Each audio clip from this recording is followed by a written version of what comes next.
Dahil tapos na po tayo sa work. Today, Friday. So, ngayon, nandito tayo sa isang work. Tingnan nyo, nakikita nyo naman. Hindi ko to bahay. So, ito po yung extra work ko every Friday. Sayang kasi may 3 hours ako. Sayang din kasi 250. 250 na. Bulol na ako. 250. Sayang na sayang. So, may 750 ako for 3 hours. Pero minsan ginagawa ko lang siyang 1 hour and a half, minsan 2 hours. So, full pa din yung bayad, 750. So, nakikita nyo naman, di ba? Ito po, ito, yan. Ito po kung saan ako naglilinis extra kuskus ko every Friday. But, of course, minsan hindi ako makalinis every Friday dito kasi, nga, may bata ako. Of course, minsan kailangan niya or may lakad kami. So, yan, hindi ako makalinis minsan. So, ito po yung sofa.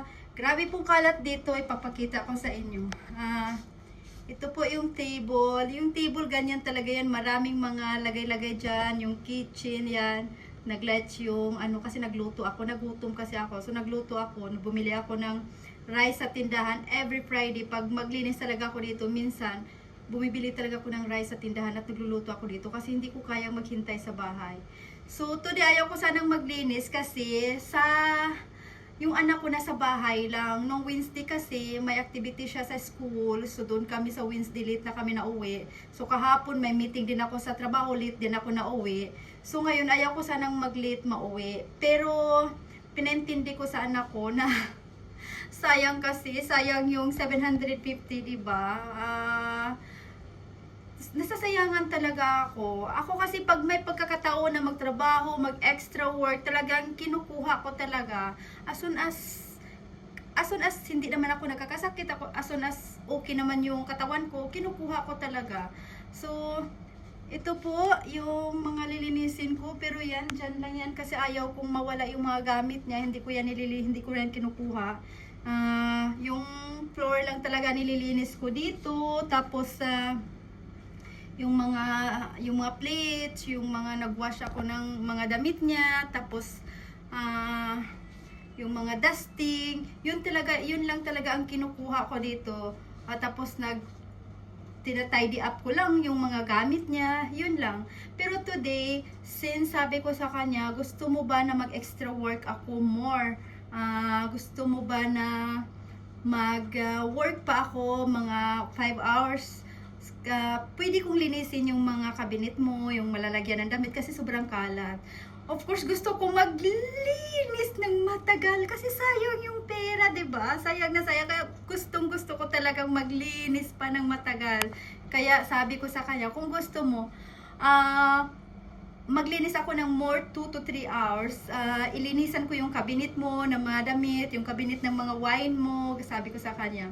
Sabi niya, ikaw nang bahala, mag-extra work ka, linisin mo kung anong kailangan. So, yun, masaya ako kasi maglilinis ako ng matagal dito. Pero, yung anak ko nasa bahay, so tinatawagan ko siya, sinabihan ko siya na kumain siya. Naka-ready naman yung food niya, kailangan lang niyang i-warm. So, yun, masakit man kasi lagi or successive yung ilang days, 3 days na late lagi ako na uuwi. Pero iniisip ko na lang na para naman ito sa kinabukasan namin. Pero hindi naman to lagi, Friday lang naman. So, yun, parang nasasayangan talaga ako. Yung anak ko malaki-laki na din, 11 years old na. So, kaya naman niya yung sarili niya. Wala namang problema. Pero ang akin lang yung time together. Inisip ko din na Friday kasi ngayon. So, inisip ko yung time together. Pero alam kong busy din siya sa PlayStation or ibang mga games. So, sabi ko, mabuti pa maglinis na lang ako. So, magkapira pa ako. Yung 753 hours plus mag-extra ako ng 750 kasi 3 hours more. Diba ang laki na?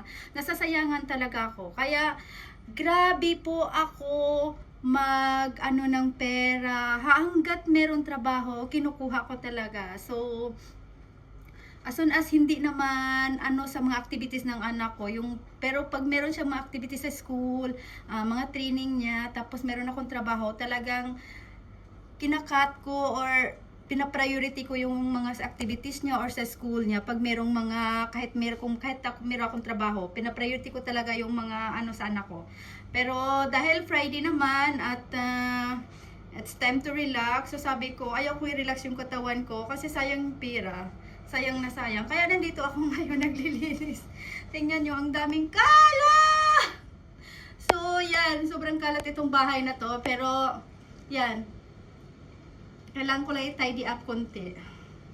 So, yan po yung weekend natin. Yung weekend natin na mag-relax sana. Pero dito tayo mag-work, extra work tayo. Tapos sa trabaho ako ngayon, 5, pero nag-extra work ako ng 3 hours. At dumating ako dito mga 6 na. So matapos ako dito 7, 8, 9. Mga 9 na. Siguro makauwi ako ng mga 10. Buhay single mom, ganun talaga. Pero ganun. Kayod para sa kinabukasan. Thank you. Bye-bye mga pangga.